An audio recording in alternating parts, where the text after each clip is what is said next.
What's up, everybody? If this is your first time coming to the channel, I want to welcome you. If it's not your first time, I want to say welcome back. Hope you guys have been having a good week.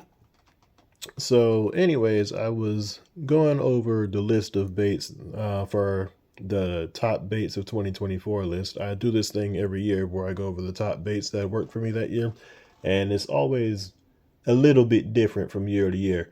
For example, 2 years ago, there was a really good swim jig bite.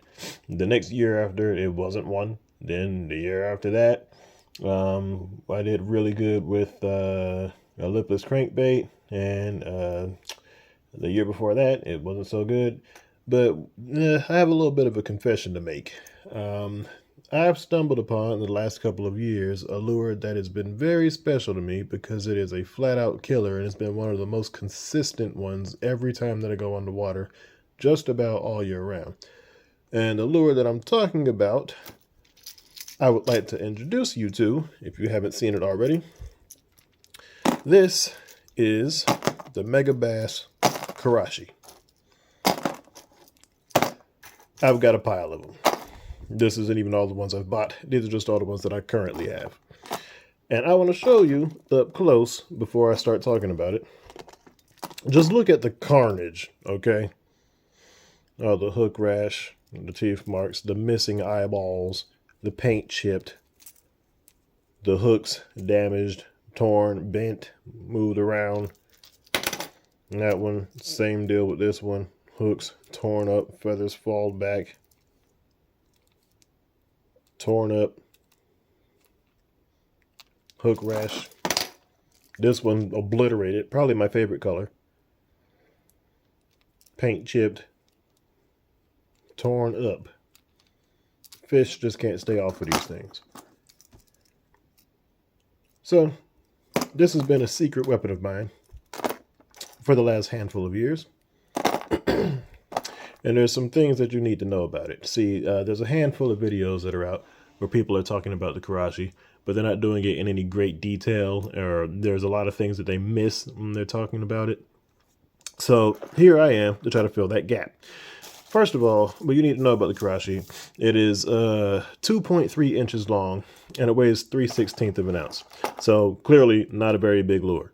It's definitely not going to have enough weight for you to make super long bomb casts, and it's definitely not big enough to warrant you using, standard bass fishing gear with it. You're going to have to throw this either on bait finesse gear, BFS fishing gear, or your lightest spinning rod, something you would throw a little Ned rig or drop shot rig on. The retail price, most places where you get it, is going to be $17.99, $18.99, which is insane for something this size, but it's worth every dime. Believe me. Something else I'm going to start you guys off with before I start getting into it are some of the pros and cons of using the Megabass Karashi. First of all, starting with the pros. Fish pretty much strike this thing on sight. I'm not going to, that's not something that I'm making up. It's not anything that I can come up with just off the top of my head. They eat this thing literally on sight. It's ridiculous the way that the fish react to this particular bait. I have tens of thousands of dollars invested in fishing tackle. I've got all kinds of stuff from multiple other countries and all kinds of other just wild, crazy things. And for some reason, this lure, bass, and several other types of game fish, they just can't leave the thing alone. It's a really good sight fishing lure. It's very fun to fish. That's another pro. It's really fun and very visual. So if you're a sight fishing guy, this is right up your alley. If you've got that really clear water, you can use this and do pretty well. It works well with a multitude of retrieves. There's a lot of different ways you can fish it. It's actually pretty versatile despite its looks. It doesn't look like it does much. Obviously, there's no bill. There's no joints in it, so it doesn't have a whole lot of mechanical swimming action or anything that you would expect from the majority of bass lures out there. But it still lends itself well to a lot of different retrieves. It's easy to find people selling them. Different retailers sell them. A lot of places carry these. I don't think you'll find these at your local Bass Pro Shops or Cabela's or anything like that, but most of your online tackle shops carry these. Tackle Warehouse, the Hookup Tackle, Lots of other places that carry Megabass products will have them. And they're also a multi-species bait. They work well not just on bass, but also on trout, panfish, bluegills like them, surprisingly enough. Crappie, I know they're crappie to the rest of y'all outside of outside of Georgia, really, outside of the South, for the main part. But hey, well, this is Atlanta. You're gonna have to deal with it, you Yankee. Stripers, white bass, hybrids like them. And I believe that even saltwater fish would hit this thing, most definitely. I'm not sure how well it will hold up to that, though. All right, then listing some of the cons. First of all is the cost. Like I said, you're paying $17, $18.99 for one of these little things, which is a steep price to pay, especially if you're gonna, if you get it snagged somewhere and you pop it off, or you make a bad cast and it comes off, your line snaps or something like that. You've just lost dang near $20 for something that big. So you got to consider that. Also, it's a super slow sinking bait. The rate of fall, if I had to guess, is like 1 foot every maybe 8 to 10 seconds. It's very slow sinking. I mean, when it hits the water and it's going down in the water column, it's literally like this. It's super stupid slow, so you can't fish it very deep. The hardware leaves a little bit to be desired, because after your first dozen or 2 dozen fish, it starts to really go downhill from there. You've just seen how my hooks are bent out and destroyed and everything, and I've caught dozens of fish on them. I just continue to use them, but hardware leaves a bit to be desired. The paint jobs, obviously, they don't last if you hit any rocks or trees or anything in the water, or you're just catching a lot of fish. The paint kind of suffers a little bit, but to me, the uglier the bait gets and with more use, the more fish they tend to catch. It's very particular about water clarity. This is a lure that has to be seen to be eaten. There's no intense vibration or intense fish attracting qualities like a real crazy flash, crazy vibration, and other things that draw fish in from a distance. It just has to be seen to be eaten. So definitely probably wouldn't be the best choice for any water clarity where it's a little darker, or if you can't see further down than maybe 2 to 3 feet in the water column, might probably not pick it up unless I was fishing just dirt shallow. It's not good in current because of how slow it falls. It literally is like this in the water, in a still water environment. So you can imagine throwing that thing in a faster moving stream or river. It'll get swept downstream pretty much as soon as it hits the water. Availability can be bad sometimes because they sell out all the time. These things are gone all the time. People order these 2 and 3 at a time. They're just that good. So they can be hard to get your hands on sometimes until they do a restock. And one of the other cons is that it's a Megabass product, and Megabass doesn't like to advertise their items for sale, and they don't let a lot of these other vendors and stuff that carry Megabass put their stuff on sale. So $17.99 is the price. Don't think you're going to go out and catch it cheaper on most of these websites, or even in some stores, because it's a certain holiday or there's a certain sale going on. Megabass just doesn't drop the prices on their stuff. So $17.99, $18.99 is the price that you're going to pay for it.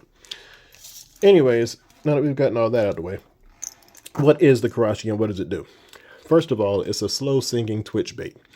You throw it out and it falls very slowly in the water column. You give it a twitch or two and it'll snap side to side, almost sort of like a jerk bait, but the action is kind of random. It's not as consistent as a jerk bait.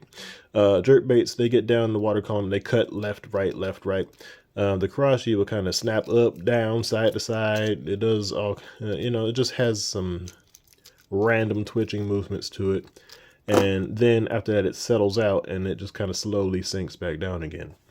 It can also be used as a top water bait. If you throw it out and you've got some little bit stiffer monofilament line, maybe about 8-pound test, and you walk it like a spook, it will zigzag side to side across the surface. It does not have any rattles in it. It doesn't make any noise. This bait is a silent killer. It doesn't actually do a whole lot of crazy noise making stuff on top. It's very consistent and very quiet as far as it goes with being fished as a top water bait. If you're a saltwater guy, you're one of those Florida boys down there, or maybe you're one of the guys that fish on the Texas coast or along the Gulf, you guys are already ahead of the curve because you already know how to use a sinking twitch bait. You've been using them for years. Mirror lures, Rapala twitch baits. If you know how to use a corky, those are popular. All those sinking twitch baits that are popular for redfish and speckled trout in saltwater is sort of the same deal. They're slow sinking baits that you twitch left and right and they settle out and they sink back down, and you know that's just kind of how you fish them. The bass world is getting into that now with lures like this. They just aren't popular. They've had jerk baits forever, but they haven't had any slow sinking twitch baits. The reaction from the fish from these lures is just stupid. Me being a bank angler primarily, all I'm doing is walking up and down the bank and I can see a fish. I'll just point them out. Okay, there's one. And I'll throw the Karachi out in front of it and I can pick those fish off. One of the most crazy things about it, though, is that, as being a sight fisherman and a bank fisherman, you have a tendency to spook a lot of fish from time to time because you can't see them all the time. I'll be walking down the bank. There'll be a bass cruising the shallows, feeding on bait fish or going around looking for bluegills or something like that. And they'll spook and, they speed up and go down the bank and try to get out of the way. Their first instinct is to run away. I have thrown a Karachi in front of a fish that I've already spooked, work it back towards him, and they will stop what they're doing to spin around and eat it. That's insane. That tells me that there's something to this. And it has been consistent year after year after year. The thing about that, though, is that it's not a 4-season lure. It's really a spring through fall type bait. Once the water gets too cold, it's just not effective anymore because they've gone out to deeper water and a lot of the fish get off the banks, and it's just harder to put that lure in the strike zone. And like I said, you're not going to be able to fish very deep water with the thing. Your kids will be grown up by the time it's time before this thing gets down in front of them, especially suspended fish out over, say, 15, 20 feet deep. This thing is not going to go down there very far. Not very fast anyway. There is a saltwater version of the Karachi that is a fast sink, but it's harder to get to, and they don't carry it domestically. You're going to have to order that one from Japan. You're not going to be able to get that anywhere in the States. And it's harder to get replacement hardware on it. I believe these hooks are like a size 10. Owner makes a size 10 ST36. I think may fit on there. And you can get the original Megabass feathered treble hook from the Hookup Tackle if they're in stock. I believe they carry that in a size 10. Most places, though, they don't carry the hooks that small that are high enough quality to go on there. So I would probably not worry too much about doing that. You're going to end up buying more than one of these anyway, trust me. As for working it as a sinking twitch bait, it fishes best on 6-pound fluorocarbon or lighter.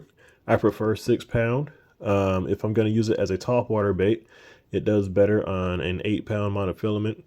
I've used a 6-pound monofilament also. It just gets a little hard to fish it when there's more wind. If it's a little bit choppy out, it's a little bit harder to fish it that way because it wants to ride up on top and it gets caught in the waves. So applications for this lure. When and where would you throw it? First of all, anywhere where there's pressured fish. If the fishery that you're going to has a lot of people that fish there and it's very pressured. There's they see all types of different baits all day, every day. This is one of the baits that will still catch them, regardless of how many people have been fishing there, how pressured or how pounded the lake is getting all the time, because it imitates a forage base that the majority of bass lures just don't imitate. Most bass lures are imitating bluegills, shad, frogs, crayfish, all kinds of different stuff. Nothing is really imitating tiny little minnows that swim in ponds, or little mosquito fish, juvenile bluegills, and stuff like that. So you're imitating something that they feed on naturally that the most other lures just can't match. Another time where you would use it would be any clear water scenario where the fish are skittish and very spooky. Those sight fishing situations are always good to have a Karashi. If you make a long enough cast where the fish is not seeing you, they react to this very well.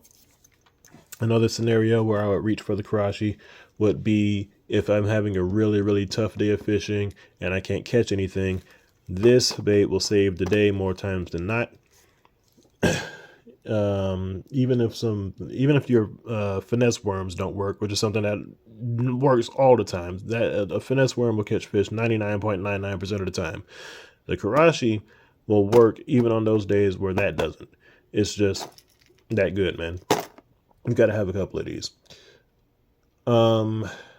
Something else that I want to put out there is that these baits work really, really well when they're not moving, surprisingly enough. Most of the bites that you're going to get are going to be on the pause. It's not going to be so much with that jerky action. It's going to be right after you snap it 2 or 3 times in pause and it's sinking back down towards the bottom. Either they'll eat it right then or they'll hit it immediately after the next snap. Those are when you're going to get most of your strikes. So you got to be a line watcher. If you don't see your line, if you don't see the actual bait in front of you and you're not keeping eyes on it, it sinks down out of sight. You'll need to be watching your line, because they will many times just grab it and you'll just see your line take off to the side, or you'll see it jump, and that'll be your indication to set the hook. Setting the hook with this lure is actually very easy. You don't have to swing for the fences like you do with the flipping jig or with a say a topwater frog or anything like that. You literally just reel into the fish and pull like it's on a crankbait. If you're throwing a crankbait or a rattle trap, it's the same type of hook set, almost like how you would with a drop shot too. Just reel down into the fish and lift. All right, so that's a quick breakdown of the Megabass Karashi. I don't have any infield fishing footage of it just now because it started to get a little bit too cold out, but I think I might be able to still pull it off. I'm shooting a BFS fishing video coming up pretty soon, where I'm going to do some infield footage and just, go down there and mess around and just play with some stuff and show some of my favorite BFS lures and share those with you guys. So stay tuned for that. In the meantime, most definitely go and pick up some of these and get ready for next season, because springtime will be here before you know it. And this is going to be your new favorite bait. I promise you. This bait has actually gotten to be so good and so consistent for me. I've actually considered buying myself a second BFS setup, just because the one that I have, I never take the Karashi off of it. I always have one of these Karashis on there. And I'm literally just going to have one BFS rod dedicated for a Karashi, and then just have to buy another one to fish the rest of my stuff with. The thing is that good. It's just that consistent, and it's just that much fun to fish. So that covers it for this particular lure. I'll see you guys in the next video. You guys take care. I'm going to go buy me another Karashi right now.